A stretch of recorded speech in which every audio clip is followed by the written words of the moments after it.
You.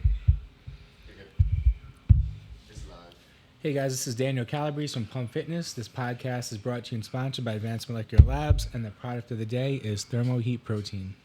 Now, today we're featuring HILARY RIFKIN, and HILARY is going to tell you a little bit about her story. She's a very well-known group exercise instructor, personal trainer, probably the most fit woman in Westchester. And I guess why don't you talk about when you got into fitness and kind of like early on in your career till now? Okay, let's see. So when I got into fitness, it was really just to have an hour to myself every day. I had babies. I'd left the country. I didn't have any friends. I didn't have anything. So fitness for me was really just time for myself. Up until about the age of 40, all I did was maybe a couple of step classes and running because it was cheap and easy, and I was in an industry where I didn't make a lot of money. I used to be in publishing. So for the first few years I was living in London, I trained with a trainer. I really loved it. I got really into it. Started lifting some weights at about 40. And tell them your Instagram, because people can go on and see how you used to look. Because I think people think that you were super, super lean your whole life. So my Instagram handle is just my name. It's HILARY RIFKIN, HILARY, and then RIFKIN, RIFKIN. And there are definitely some old shots of me. I've probably looked this way. You were thin and you were lean, but not the same level of muscle. Well, and I was what I called skinny fat. I don't know what fat. I was soft. I was a runner. I had some big legs, not big in terms of what you might imagine big, but big quads. I was pretty thin. I didn't have a lot of lean muscle mass. I didn't know really how my body would react to weightlifting until I started. And again, I started that around 40 years old. And once I started, it just kind of clicked, and I really started lifting in earnest at about 45. I had a great trainer over in London where I lived, and I got so into it that I decided I wanted to be part of his business. So he was opening a small gym, and I came on board to do his marketing, and that was when I thought, people really gravitate towards me. Women especially gravitate towards me in terms of how they feel comfortable. So I got my certification in PT over there, and we taught classes. I got certified in cycle over there. So you moved from like the back end of helping him to more directly working with clients and training. Really working with clients, because, not every woman, sorry Dan, not every woman wants to be trained by like a hot built guy. Some women don't feel that comfortable. Some women want to be with someone that they can feel comfortable around too. Right, for sure. Also feels familiar. And for me now, that I'm back in this country and I'm working up at Lifetime as a group fitness instructor, I find that it's a lot of women who gravitate towards me, young and old, young girls, young moms, older women. There are different elements about what have I experienced in my lifetime getting into fitness that appeal to them in the sense of, look at what she did. I think I can do that. Do you think they look to you as a role model because your personality and like your strong message to support women, or do you think it's more like your fitness or a combination of both? Because I think there's if you go on your Instagram, there's a couple elements, right? Yeah. You have a lot of motivation, life coaching, strength for women, but then you're also extremely fit. So when you talk to clients and what are they saying? Like, what brought them to you? What do you hear most of them? I think it's a combination. I think they see me, and like anything, it's like it's a first date, or if you meet someone in a bar or whatever, you see them and physically you're impressed. They are appealing. Yeah. And you gravitate towards them. And then you start to talk to them and you realize that who they are complements what they are. And those two pull together, make it happen for you. So, but for the most part, I find the response to me is about up here. That through my coaching, and you do this too, quite a bit, you make people feel really capable. And you don't make them feel as if, well, you didn't lift that today, well then, what are you doing? Right. It's whatever you get done in the moment, that is your thing today. It's not, and every day you're going to grow and you're going to keep pushing, and I just make them feel that it's possible. We do things, I have a class on Sundays called Strictly Strength, where I always choose something that's kind of tricky and difficult, Turkish get up, an L sit on dumbbells, and we spend a couple of weeks working on it, helping them feel safe and comfortable to get stronger. And that moment when it clicks, even for one person, everyone else in the room is like, oh, look at what we did. And it's not what I did. It's how I made them feel in order to reach that moment, which is also exactly what you do. So I think it's... But they must love that. I think learning a new skill, right? They love it. I think that would really keep someone engaged and coming back, right? That's what's exciting about it. I try to make sure that they know that they're not coming to class because they're already good at it. Class is practice. Class is where you get stronger and better here and here. And so I think that appeals to a lot of people, and it's what I do outside of the classroom.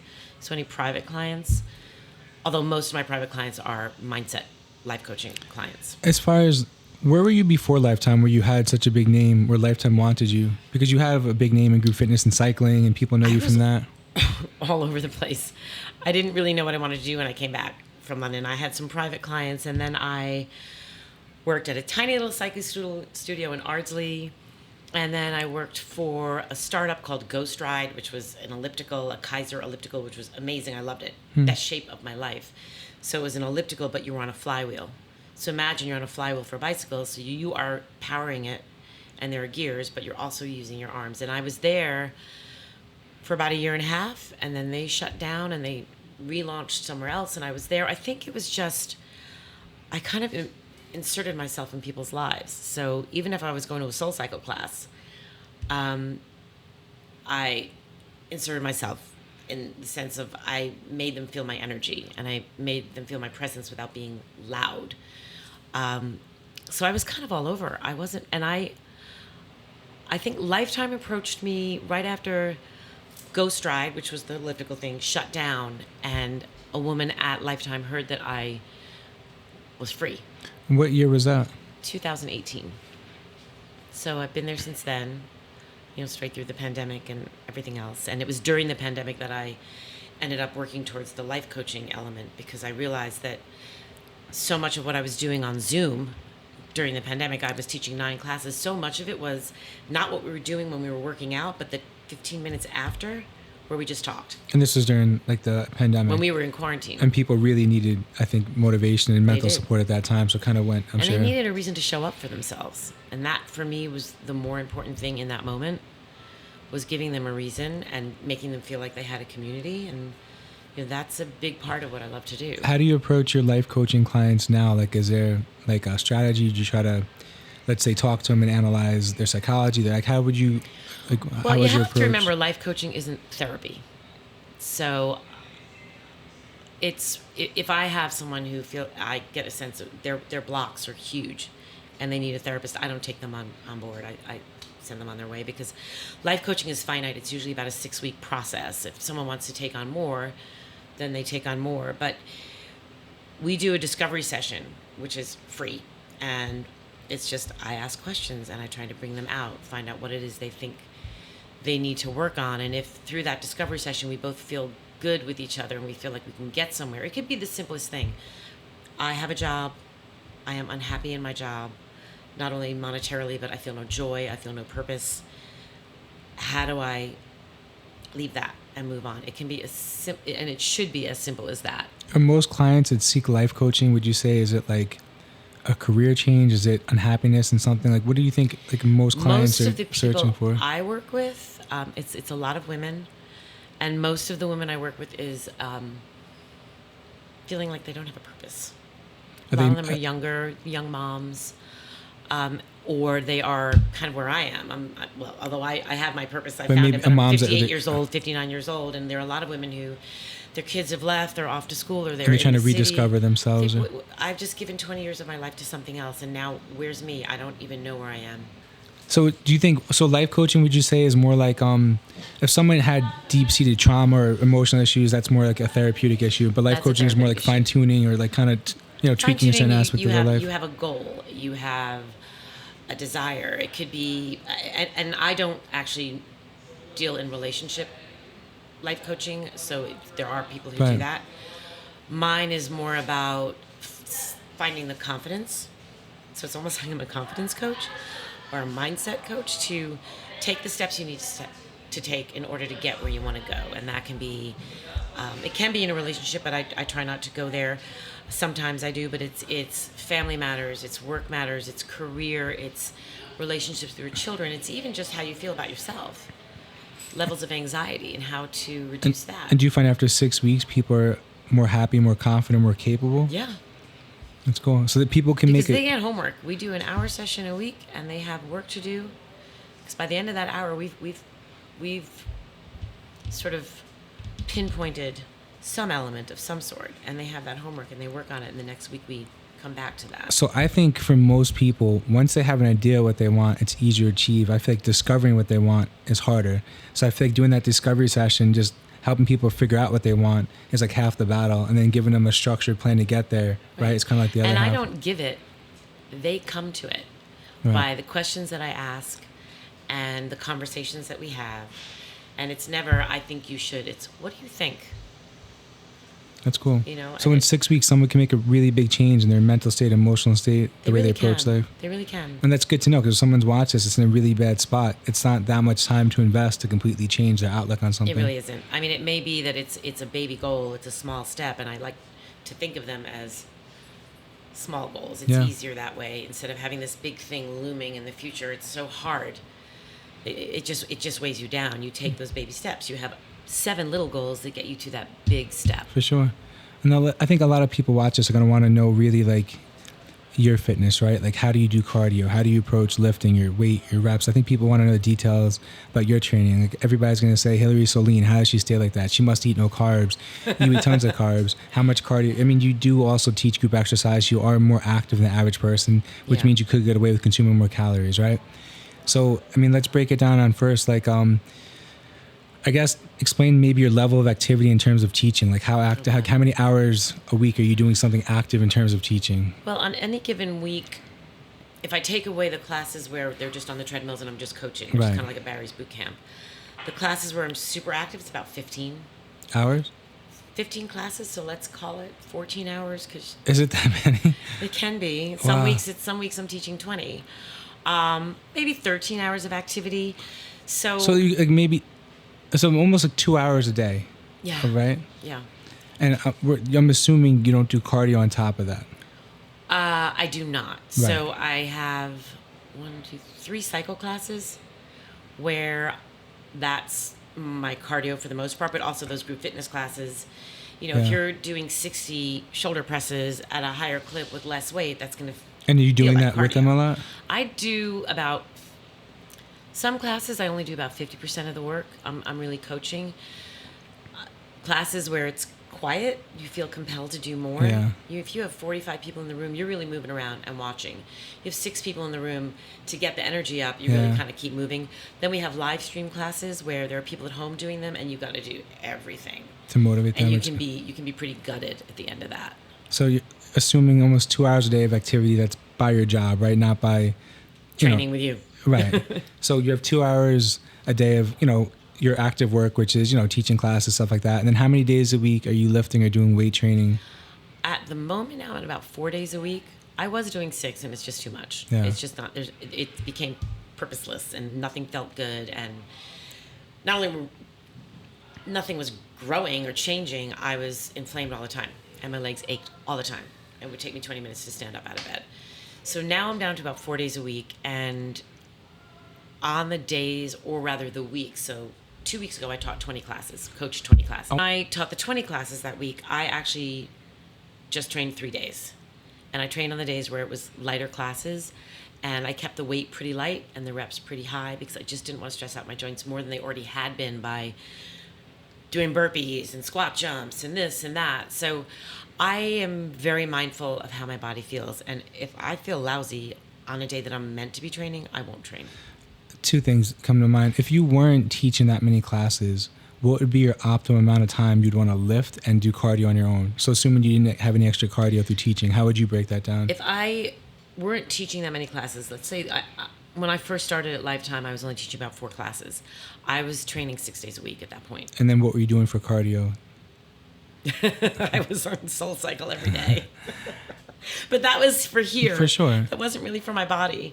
And then once I got my dog, I was training probably down to 5 times a week. What do you think would give you the best body composition? Not assuming, like, let's say you like Soul Cycle. What would give you the best in terms of number of days training and cardio and type of cardio, if you had to get your best body composition for you? For me, I would say 5 days training, and I wouldn't and this is for me personally, and this is not teaching or teaching a little Not bit. teaching. Not teaching at all. I would probably do my strength training 5 days a week, and I'd probably do cardio 4 days a week. And what form of cardio would you pick? For me, the thing that works the best is on the bike. Yeah, you like spinning. I like it, but also it works the best for my body. Doing intervals? Yep. So aside from that, I think people also know that you do suffer with autoimmune issues and flare-ups, right? Yeah. And now, is that something that was officially diagnosed? Is that something that you just came to terms with? Well, it's not necessarily Lyme disease, or is it? It is Lyme. I've had Lyme since like 1994, and I've only had about 3 flare-ups. I think the inflammation that I get at times, which has been a lot better since I shifted my diet a little bit, is just from being on my feet. Yeah. And I stopped wearing my Apple Watch because there were some days I got home and I was on my feet for 17 hours. And I was like, I don't even want to look at that. It freaks me out. So being physically exhausted at work, lack of sleep sometimes, and just being... I have some arthritis. And being stressed. And, and then you have these flare-ups and you're in a lot of pain for a couple of days, and we've seen that. What has helped control the inflammation for you? So first of all, I pretty much eliminated, I believe it was part of the problem. I had a lot of rice in my diet, and it wasn't working for me. And people think since rice is gluten-free, it's relatively safe. But Doesn't work for everybody. Right, for 100%. So I had rice 3 meals out of 5 every single day, 7 days a week. And that was not making me feel good, along with a lot of red meat. I had red meat 3 meals out of the 5. So I shifted that in January, and that helped.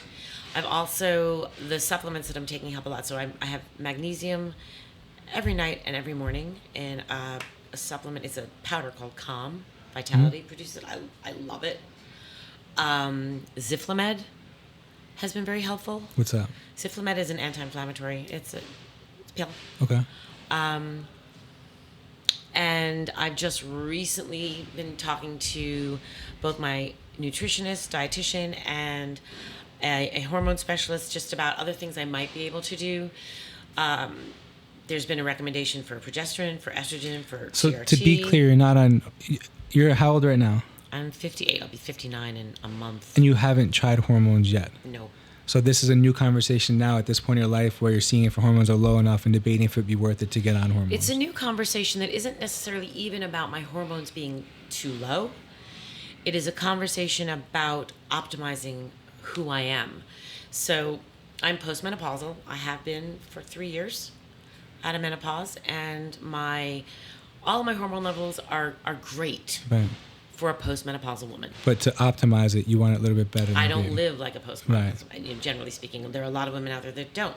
A lot of them come to this gym. So it's a discussion of optimizing who I am by adding hormones into the equation. What are the pros and cons that you would weigh out in your head when you think about these or topics, or like how do you approach this? Well, I've talked to a bunch of women who have done a combo, estrogen, progesterone, testosterone, and they've experienced extensive bloating, swelling, weight gain. So that's obviously a concern for me. I don't need any more swelling or bloating in my life. I don't really have a huge concern. This is probably controversial with respect to breast cancer, because I think it's been shown that it doesn't really.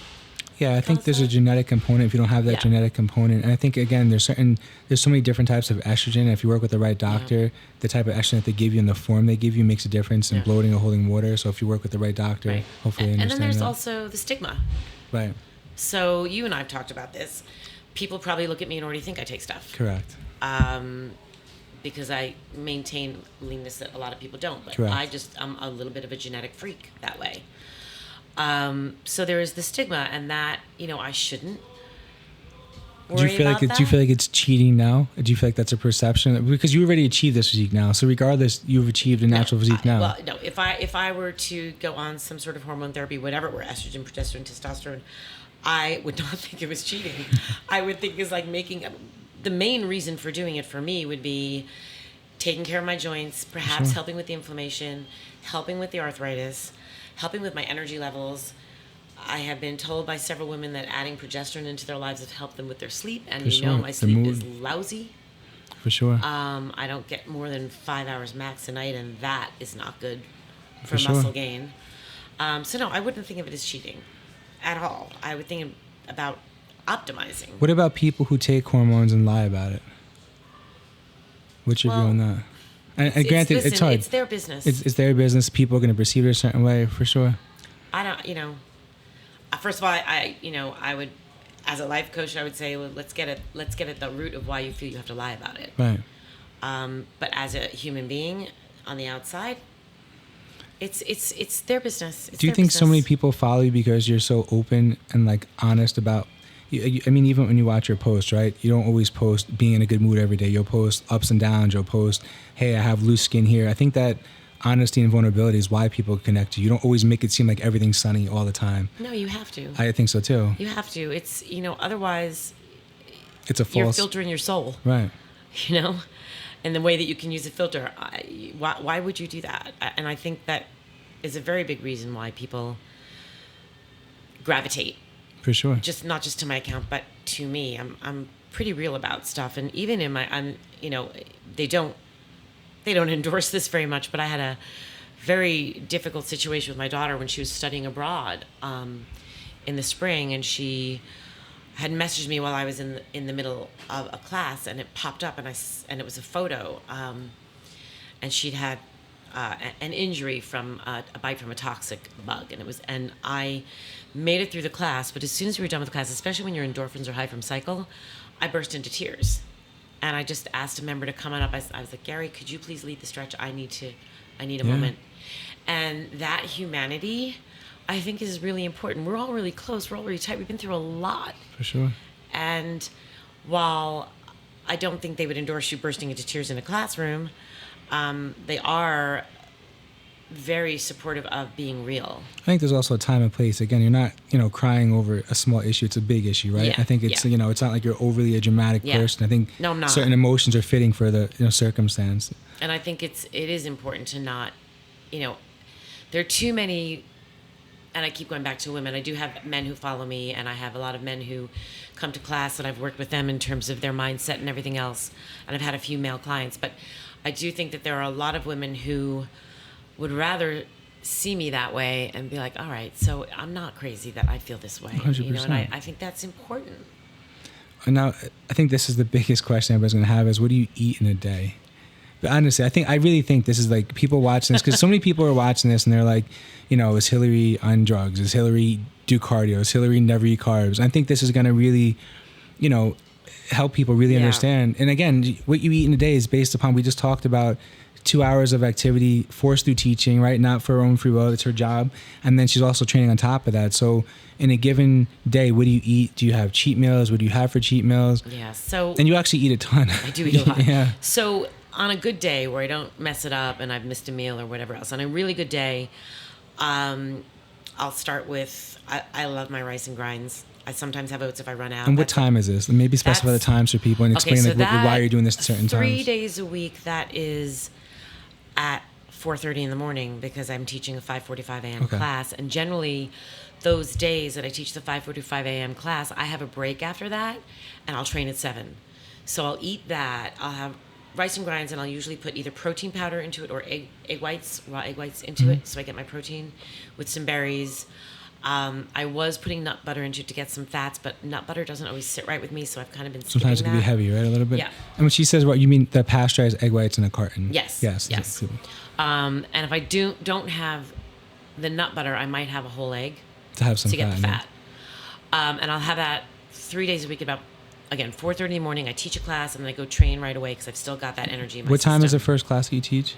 5:45 in the morning. And you're eating that meal at what time? 4:30. So, and you're eating that meal about an hour before, and a lot of people have questions like, what do I eat? So do you feel like the cream of rice, which is people watching this, rice and grinds is a type of cream of rice that's flavored? It's yummy. So do you feel like having the protein powder and cream of rice digest well enough an hour before your class? It does, definitely. And it doesn't need to digest fully before the class, because I'm not going hard in class. What I really want to make sure of is that it's digested in my system before I start training. Right.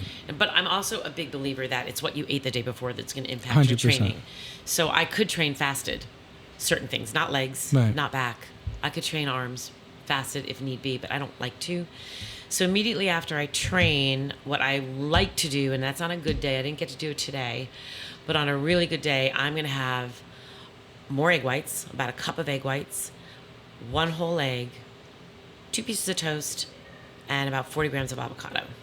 40 to 50 grams of avocado. So I get all that in. I get my protein. And this is post-workout? Post-workout. That sometimes just becomes a second meal if I haven't trained. So 2 days a week, I don't train at 7 a.m. and I just have that as a second meal. No matter what I've done, I'm going to have that. Sometimes after I train, if I can do it, I'll have a protein with a carb, usually potatoes, if I can, sweet or white. I like the white better for some reason. I do too. And I'll rotate the protein. Chicken, salmon, ground turkey, red meat. I'll always have a shake somewhere in there. So we're at 3 meals. Shake would be a fourth meal. And then Shake would be a fourth meal. And then I'm going to have, again, protein, either red meat, salmon, chicken, potatoes. And I always have greens. I have to have my greens. If I had it my way, I wouldn't have the potatoes. I'd just have a salad with protein. Because I love salad and I love greens. And also, people watch us, every time Hillary doesn't have enough fat at night, you usually wake up hungry. Right, seriously, right? Right. So if I don't have either, let it be salmon, it can't be whitefish. So you know what happens to me. If I have plain whitefish chicken at night or plain like chicken, I'm up at 2 or 3 in the morning starving. So that might be why I woke up at 3 a.m. last night. Because I had fish for dinner. Now, you also specified just now that you do carbs in every meal, and we also specify that you're active. If you weren't as active as you were, would you do as many carbs? Would you do less carbs? Did you always do a lot of carbs? I always did a lot of carbs. Yeah. Even when I was teaching last and I was just training, on the days where I'm not training, I do have less carbs, but not a lot less. Yeah. I might skip the potatoes in one meal. So a ballpark, maybe you're doing around 150, 200 grams of carbs now? More? 250? I'm at about 225. Okay, 225 on the carbs. now. I'm at about 155 on protein.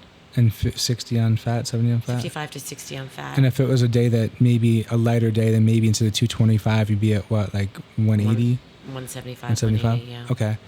And now as far as like drinking alcohol, having cheat meals, like how often do you do that? She's always at Kneaded Bread, by the way. I haven't been in Kneaded Bread for a while. So good. You actually put me onto the pretzel croissants. I know, they're the best. They're so the best. Good. You got to get there by 11. Enrique lives in Port. You ever have the pretzel croissants at Kneaded Bread? Oh, you gotta my have God. them. They only make them 1 hour the entire day. Yeah. If they don't have them at 8 in the morning, they'll have them by 11, and they're so good. And if they're warm, you want to put raspberry jam on them. It's amazing. Sweet and salt. So good. So alcohol. Up until January, I was a little bit... You never drank alcohol, right? Yeah. Up until January, I was a little bit freewheeling with the alcohol. I needed a glass of wine at the end of the day. I had it. I would drink on Friday night and Saturday night, and it was, could be not the whole bottle, but a couple of glasses of red wine. So 3 to 4 drinks? Yeah. And when you go hang out with your kids at school, you only have like 1 or 2 drinks too, Well, right? if I went for Mom's weekend, it was a disaster. At either place, the fraternity or the sorority, it was a lot. And it was shots, it was picklebacks, it was whiskey, it was beer, it was everything. But that only happens every once in a while. But I came to realize I felt like some of the inflammation I was having might have been a little bit too much alcohol. So January, I cut myself back, and I was only drinking 1 night a week, and I was allowing myself 1, maybe 2 drinks, and it was clear alcohol. So it was either going to be tequila with some lime juice and some soda, or a martini. Did you feel better doing that?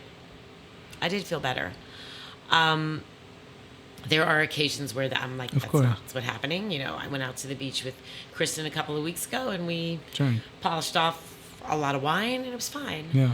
It's like it's just a day. It's just a day.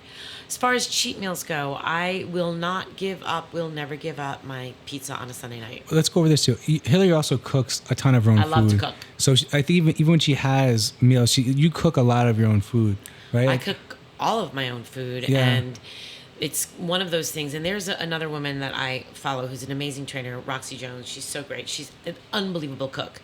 And she's the same mindset. Is you can stick to your macros, but it doesn't have to be plain rice, plain chicken, and steamed green beans. You can make a homemade pizza with... But you can also stick to your macros by making your spices and things like that, changing it up. And I love to cook, and cooking is also sort of a way that I show my appreciation for other people. So I cook for my family that way. And if I'm going to compete, which we keep talking about that, I'm thinking about doing it. Now I'm thinking very seriously about doing it, maybe for my 60th birthday. I will be on board. You have to compete in open too, though. Okay. open, like Okay. no no age Not the limit. 60 plus, not No. the 60 plus masters. But I will be on it. I will stick to that, which I did do last fall So for a bit. you make your own pizza. That's one of your Make cheat my meals own that you pizza. love, right? That's a cheat meal. Would you ever eat out and just eat a bunch of like?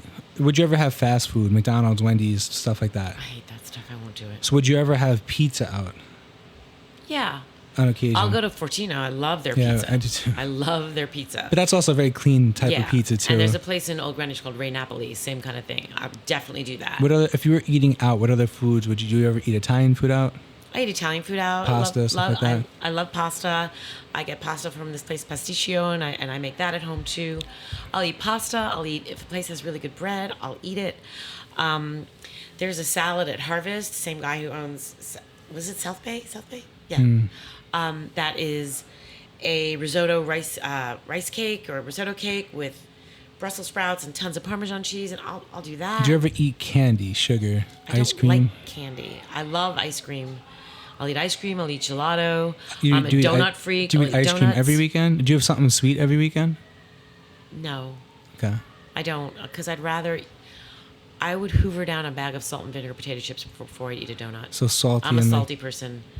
And my Friday night, I go home and I always have a bag of salt and vinegar So you'd potato rather chips, have and I'll like eat a that. drink and salt and like potato chips versus like something sweet or sugar. Yes. I'd rather have a fully loaded burger than cheesecake. Definitely. I'm a savory. And right now, in terms of like, you have a pretty balanced weight. You never stress out about food. You just try. Right now, it's more like you try to eat enough food. Yeah, that's the only stress I get. On a day that I haven't taken enough in, I don't feel well. I know that the next day classes may not go as well. My training won't go as well. And if I absolutely don't get enough food in and I'm supposed to train the next morning and it's legs, it's not happening. I'm just not going to do that to myself. It's a waste of an hour. You mentioned before that you love cooking. You love helping people. You like making people feel good about cooking. Do you think there's anything wrong with like the gender role of women who like to cook and how people are making that seem like it's almost a wrong thing now? Oh yeah, we talked about this. Yeah, we No, did. I do not. I think If it makes you happy, it's as a human being, whatever makes you feel What's that? good about looking after family or someone you love, that's what you do. I love to cook. That doesn't make me, anti-feminist. It's, I love to cook, and that's a sign of affection. And I love it when someone opens the door for me. If I'm with a gentleman and he opens the door for me, I love that. I think that's great. I think that's very nice. And do you believe that men, or if you had a boyfriend after you did, do you think men should also help the women around the house clean or do different things, or how would you identify? I think everyone should put the effort in to make the home as nice as possible, to make the relationship as pleasant as possible and as caring as possible, and whatever that means. And everybody's different, and everybody's got to go and do the thing that works for them, And if taking on the stereotypical masculine role, stereotypical feminine role works in a relationship for those two people, then that's great. And if it doesn't, it doesn't. And there should be no judgment on that front. Some of us are hardwired to be a particular way, and there should be no judgment, and you shouldn't have to put on airs of, I don't need you to do that for me. Maybe I do. Right. And that's okay. And it's okay. Well, when you think about all the things we've talked about, aside from what we just talked about, but eating and where I'm at and when I started and what I do, I think the most important thing people need to remember is that, as you said, the hardest part is starting. And I didn't start in real earnest till I was 45 years old. Yeah, that's crazy. I dabbled. I had fun. 40 to 45 was a little bit. 45 on up. And that's in anything. You want to change your life, you just have to start. You have to, by choosing to stay where you are, I posted this the other day, by choosing to stay where you are, you're never going to change. You're just going to sit there. And it's unhealthy. But don't you think that most people struggle with that like first step, that they get paralyzed with like that indecisiveness? They do. For sure. But it's just this little step. It's just this little thing, and that's what people need to remember. It's not a big thing, Because you could not know what you're doing at the gym at all, but just showing up. going You show walking on up. the treadmill, learning Yeah. one exercise, right? Just small bits of progression. Certainly up there or even here, the atmosphere is so inviting. There's always going to be someone who's going to help you. And that one class, that one session, that one conversation could be a complete game changer, could change your life. And it's the same with anything. It would be for a job. You meet someone in Starbucks and they do something that you find interesting. They mention it, but you don't ask that one question you're dying to ask, which is, could I have your number? Could we maybe talk about this in the future? Right. I'm really interested in what you're doing. You don't ask that question, you're stuck. You're stuck in the same place. You've got to take that risk. Taking action is key to alleviating anxiety. Yeah. You heard that, Enrique? Take action. So I guess say again where they could find you and how they can contact you if they want life coaching or You lifetime. can. The best way to find me is on Instagram. It's my name, HILARY RIFKIN, and message me there if you have any questions about what we've talked about, questions about life coaching, mindset coaching, diet, whatever it is. I'm kind of an open book, as you just realized. And then they could take a class with you at Lifetime Anyone can come as my guest if they want to check it out. in West Harrison. It's in West Harrison. It's not far from your gym. And anyone can always come as my guest and try it out. It's worth it. Absolutely. And guys, you can find me at Daniel_Calabrese_.